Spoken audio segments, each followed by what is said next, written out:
Case based question है आपके सामने, केस बेस्ड क्वेश्चन आपके सामने, एक पैराग्राफ दिया गया है। A thin lens is transparent optical medium bounded by two surfaces at least one of which should be spherical. Applying the formula for image formation by a single spherical surface successively at the two surfaces of a lens, one can obtain lens maker formula and then the lens formula. A lens has two foci called first focal length, focal point and second focal point of the lens, one on each side. Normal सी बात बताइए, lens होता है, उसके दोनों और दो focus होते हैं, एक F1 होता है, एक F2 होता है। ऐसे कुछ लेंस मेकर फॉर्मूले से क्या फाइंड कर सकते हैं? तो इससे हमें कुछ खास इंफॉर्मेशन नहीं मिलने वाली, जो हमने पढ़ रखा है बस वही है। अब क्वेश्चन देखते हैं, क्वेश्चन कैसे बनते हैं।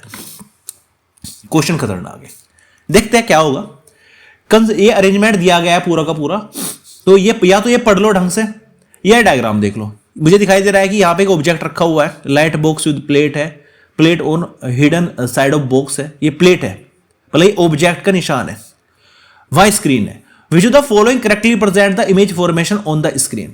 वहां स्क्रीन पर इसकी क्या इमेज बनेगी? जो ये तीर ऊपर को है ऐसे, इस टाइप से ये ऑब्जेक्ट है, जो इसकी इमेज है वो कैसी बनेगी? भाई साहब सामने स्क्रीन पर तो रियल और इन्वर्टेड इमेज चमक सकती है, रियल एंड इन्वर्टेड। अगर आपको स्क्रीन पर लेनी है इमेज, तो इन्वर्टेड मतलब क्या है? उल्टा कर देंगे, मतलब तीर ऊपर को था नीचे को हो गया। लेकिन बच्चे सबसे ज्यादा गलती करते हैं। अब ये तो पता लगा तीर सी में भी नीचे को, डी में भी नीचे को।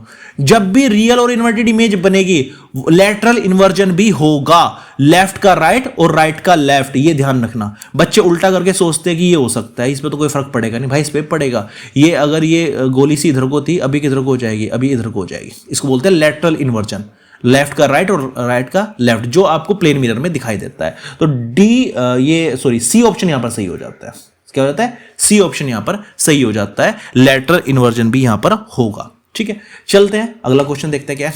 Which of the following statement is incorrect. कौन सा स्टेटमेंट इनकरेक्ट है, गलत है? पढ़ते हैं पहला।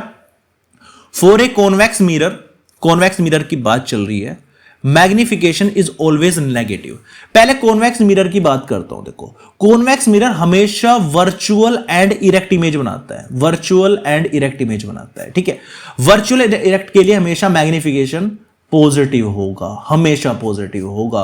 और जो रियल एंड इन्वर्टेड इमेज बनेगी किसी भी केस में, चाहे वो मिरर में हो चाहे वो आपका लेंस में हो, तो मैग्निफिकेशन हमेशा नेगेटिव होगा। तो पहले केस में क्या कह दिया? Convex mirror negative. भाई गलत है, क्योंकि कॉन्वेक्स मिरर बनाता कैसी है? वर्चुअल और इरेक्ट इमेज बनाएगा हर एक केस में, और उस केस में मैग्निफिकेशन कैसा होता है? पॉजिटिव। तो ये स्टेटमेंट ही गलत है, तो यही ऑप्शन सही है।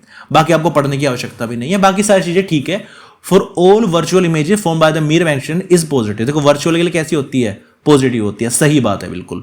For a concave lens magnification is always positive.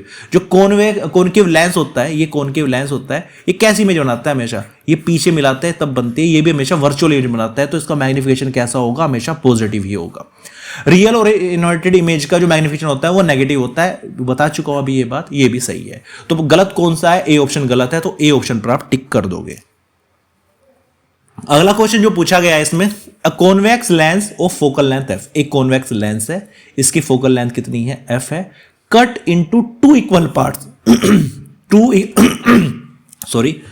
Equal parts में ये कट किया गया, परपेंडिकुलर द प्रिंसिपल एक्सिस। ये है जिसका प्रिंसिपल एक्सिस, इसके परपेंडिकुलर ऐसे कट कर दिया गया।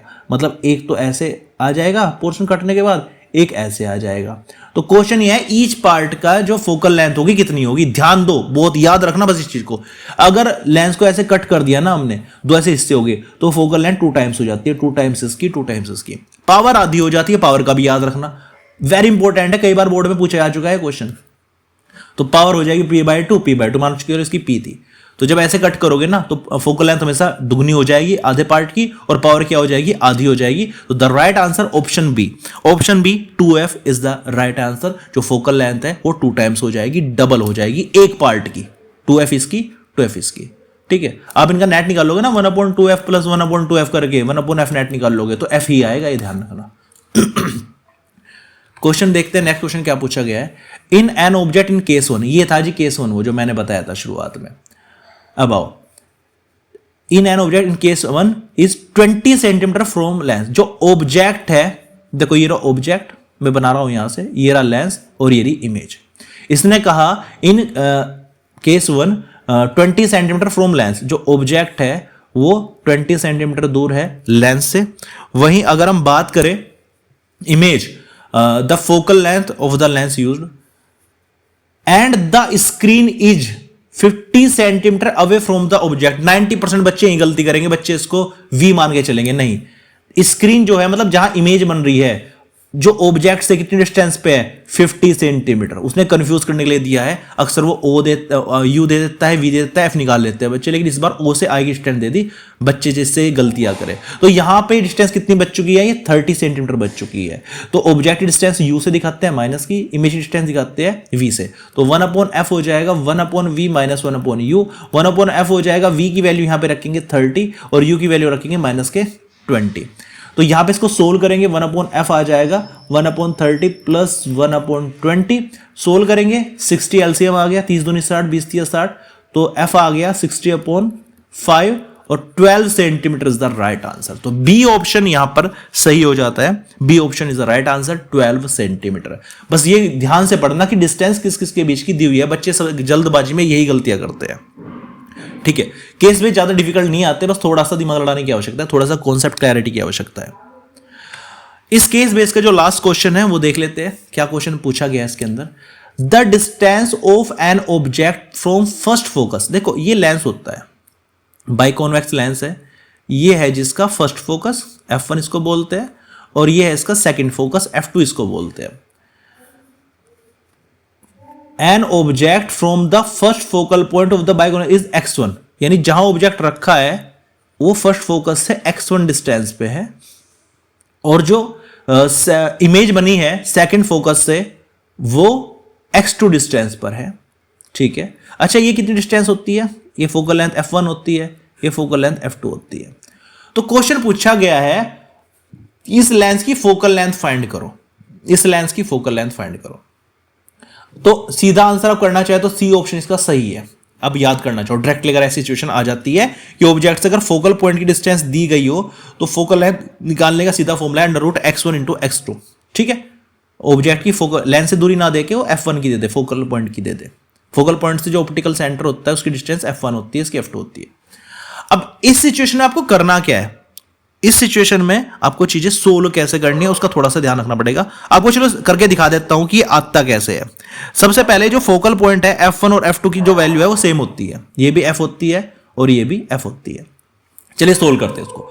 तो u कितना हो जाएगा मेरे हिसाब से, ये हो जाएगा x1 + f, और v कितना हो जाएगा, ये हो जाएगा x2 + f। ठीक है, v हो जाएगा, तो फोकल लेंथ क्या आ जाएगी, 1/f = 1/v - 1/u होता है।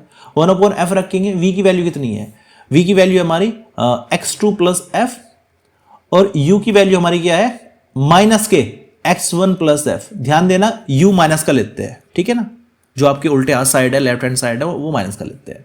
1/f यहां पे हो जाएगा, इसको थोड़ा सोल्व करेंगे। ठीक है, तो ये हो जाएगा x2 + f, x1 + f, cross multiplication x1 + f + x2 + f, minus minus plus हो चुका है। क्रॉस मल्टीप्लिकेशन करेंगे तो ये हो जाएगा, इसकी मल्टीप्लाई अंदर करता हूं मैथमेटिक्स है आपका, तो ये हो जाएगा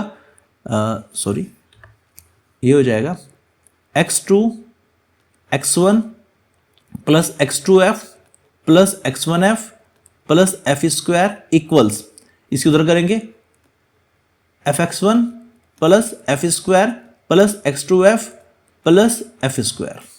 अब जो कैंसिल आउट हो सकता है देखिएगा, f² से ये f² कैंसिल हो गया, पहली चीज तो ये। इसके बाद